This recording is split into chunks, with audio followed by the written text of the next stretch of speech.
আমাৰ এই সত্ৰখনৰ প্ৰতিষ্ঠাৰ মূল উদ্দেশ্য হৈছে আজি গ্লোবেলাইজেশ্যন। আমি বিশ্বায়নৰ যুগত ডাঙৰ দীঘল হৈছোঁ। আমি চাবলৈ গ'লে সকলোৱেই বেশভূষাৰে সাজসজ্জাৰে টকা পইচাৰে আধ্যবন্ত, কিন্তু আমি যদি খেপিয়াই চাওঁ আন্তৰিকভাৱে আমি আধ্যবন্ত নহয়। আমাৰ আন্তৰিক বিশ্বায়ন নাই, কাৰণ থকা হ'লে ইমান কটাকটি মৰামৰি হিংসা এইবিলাক আমি বিভীষিকাময় পৰিস্থিতি দেখা নাপালোঁহেঁতেন। সেইকাৰণে আমাৰ প্ৰকৃত উদ্দেশ্য হৈছে এই সত্ৰখনৰ মানুহ গঢ়া, আৰু সেইকাৰণে আমি বিশ্ববিদ্যালয় প্ৰতিষ্ঠা কৰিছোঁ।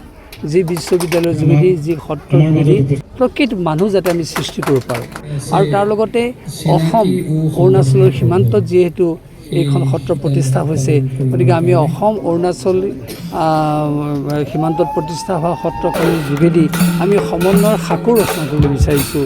আপোনালোকে জানে আগতে আমাৰ 7 বাই ভনী আছিলে, এতিয়া লাহে লাহে গৈ সংকুচিত হৈছে।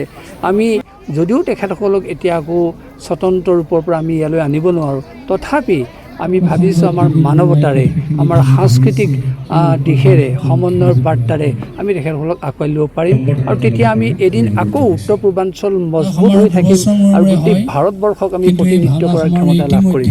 সেয়ে আমি এই সত্ৰখনৰ যোগেদি সেই সমন্বয় আমি ৰচনা কৰিছোঁ আৰু সেই সপোন দেখিছোঁ। আপোনালোক সকলোৱে ইয়াত হিয়া মন আগবঢ়াই আপোনালোকে সহায় সহযোগিতা কৰক। আমি নিশ্চয় এই সপোনৰ এদিন বাস্তৱ প্ৰতিফলন দেখা পাম। সংস্কৃতত এষাৰ কথা আছে, দেৱতায়তনং যস্তু কুৰুতে কাদত্যাপি কস্য পুণ্য ফলং স্বিনু মাতৃত পীড়িত শৈব লক্ষ কোটি কুলান্বিত বিষ্ণু পদং কল্পত্ৰয়ং তিষ্ঠত্যৈব নৈতি সংশয়। যে যি ভগৱান থকা স্থান নিৰ্মাণত কোনোবাই প্ৰত্যক্ষভাৱে হওক পৰোক্ষভাৱে হওক সহায় কৰে, তেওঁলোকৰ বোলে পিতৃ পিতামহ লক্ষকুল সমন্বিতে ভগৱন্তৰ ক্ষেত্ৰত 3 পদ কাল ধৰি বাস কৰে। সেয়ে আমি আজি ক'ব খোজোঁ, এই উপহাৰ কুপনৰ খেলৰ নামত যি 100 টকা ৰাইজে দিব, সেয়া প্ৰকৃতাৰ্থত বিয়োগাত্মক ধন নহয়, যোগাত্মক ধন, আৰু সেই ধনেৰে এই সত্ৰখনক কেন্দ্ৰ কৰি সকলোকে উজ্জীৱিত কৰিব সমাজখনক, আৰু পিতৃ পিতামহ সকলোকে ধন্য কৰিব, আৰু আপোনালোক প্ৰত্যেকেই ধন্য হ'ব।